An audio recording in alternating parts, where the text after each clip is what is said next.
To finally erase that over-the-top swing, you just need three things: a closed club face, appropriate hand depth, and feedback that locks all that in. Make sure you subscribe so you never miss a free lesson. An over-the-top swing is where the golf club is traveling very much to the left of where the target is. Imagine two lines that run up from the bottom of the golf club making a cone. If the golf club in the downswing is traveling between these lines, it is reasonably on plane.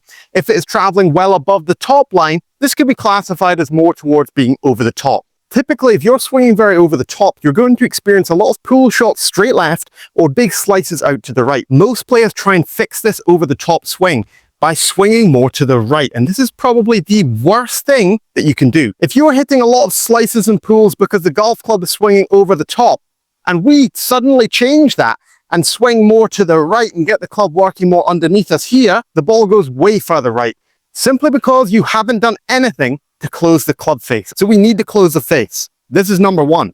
There's a couple of ways we can do this, but one simple way is through looking at how you release the golf club. Often with players who swing over the top, they tend to hold off their release. So their wrists don't really turn over here. They don't have their right hand working over. They tend to hold it off. This holds off the club face, holds it open, and this causes that ball to carve out to the right. So the number one thing that we have to do is learn how to let this right hand work over. Often, if you're holding that face off, it's because you're too left arm dominant. You're used to pulling with the left arm and holding the face off. So one simple way to change this is just by hitting some shots one-handed with our right hand only.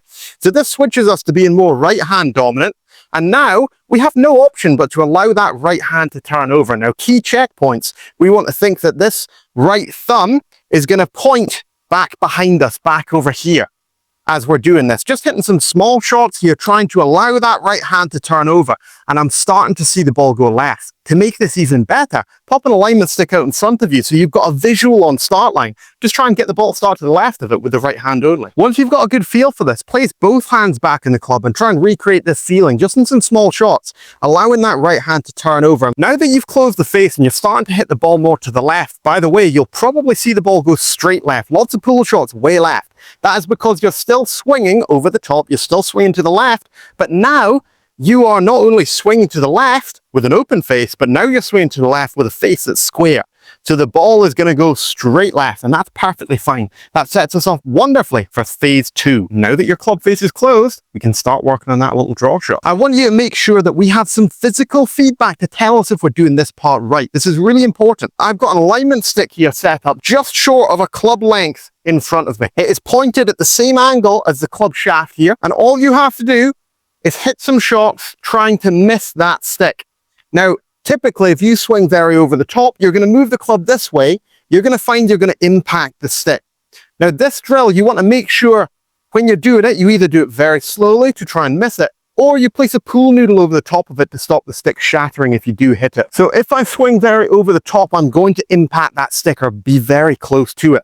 So I want to focus on trying to get this club to work outward away from the stick. So making some small swings initially, getting that club to work out away from the stick. You'll feel your hands work way out this way, and that's wonderfully fine. You're trying to couple this swing feeling with the same motion of releasing that right hand from earlier to close the face. So can we get swinging out to the right, and can we also allow that right hand to turn over? Working through these first two stages in levels can really help. So for instance, you have a few small shots trying to do the one-handed drill. Then we go two hands. Then we add in the stick here. Then we go back to our one-handed drill, feel and release and missing the stick. Then we place two hands on and we slowly build it up to full swings. By this stage now, you should be seeing the ball curve much less left to right, and your over-the-top swing should be starting to dissipate. However, we may still see some issues here, particularly with strike. Before, your golf club traveled over the top and swung to the left, whereas now it is swinging more out to the right. Now, if we don't change anything else in isolation, we may start to experience some heel strikes out of the heel end of the club because the club is moving more outward, more out this way. When the club moves more over the top and inward, you'll tend to see it strike more towards the toe. When it moves more outward, you can often see a lot of heel strikes. So if you're experiencing any shank shots after we start to swing out to the right, this is very possibly why. And we need to make one more change to make sure strike is optimized along with these other pieces. This final piece is all about the backswing. So even if you now are closing the face, releasing this right hand, and you're swinging the club more out to the right. These are both wonderful. However, you may experience heel strikes because the golf club is working too outward. As you're impacting the ball, it's working out. And a big reason for that can be because the club never went far back enough in our backswing. So imagine this. If your hands work straight up and out here, and they're very close to our head here at the top, and now I try and swing out to the right. The club was already out, and now I'm swinging out to the right. I'm never bringing it back in. So you will experience more heel strikes because the club is going more this way. So what we want to imagine is that the golf club now, instead of it working up here, is going to be a little bit more behind us. So we have more depth to our hands at the top of the backswing. A really good checkpoint here is as the hands go back at the top of the swing, they want to be roughly straight over the ball of the right ankle joint here. So they're over this way. They're not too much over here. Too much over here is going to be more heel strikes and you're going to swing it more left. More over here is going to be more toe strikes and you're going to swing it more to the right. Trying to feel this lead arm here staying more across the chest in your backswing can help us to create that bit more hand depth here. So if I just don't allow my lead arm to work away from my chest here, you'll see when it works away now the hands are more this way. If the lead arm stays more across my chest, I can get much more depth to the hands. Now I'm going to swing it more to the right and I should avoid those heel strikes that little bit more. So I'm going to try and tie those three pieces together.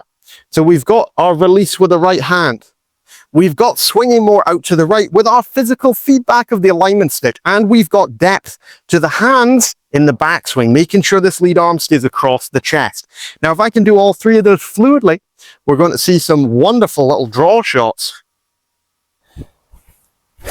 When you're practicing this, I don't expect you to think about those three things all at once. It's going to be near impossible. And what I do want you to do is to try and accomplish each of those drills. So work on our one hand only drills with our right hand. Work on our drills with the alignment stick out in front of you where you try and swing it more out to the right. And work on our drills where we keep this lead arm more across the chest and we try and feel our hands working really far behind us. If you try and disperse all three of those drills in your practice and then hit some smaller and fuller shots, you're going to find all of these changes are going to blend into you much, much easier. And you'll finally be able to get rid of that over the top downswing. Thanks so much for watching. I hope you enjoyed this lesson. Check out the description for free coaching and training to level up your game and subscribe so you never miss a free lesson. I pop them out every single week to help you improve. If you want to continue to understand how to get rid of a slice, how to reduce left-right curvature and optimize your golf swing, check out this video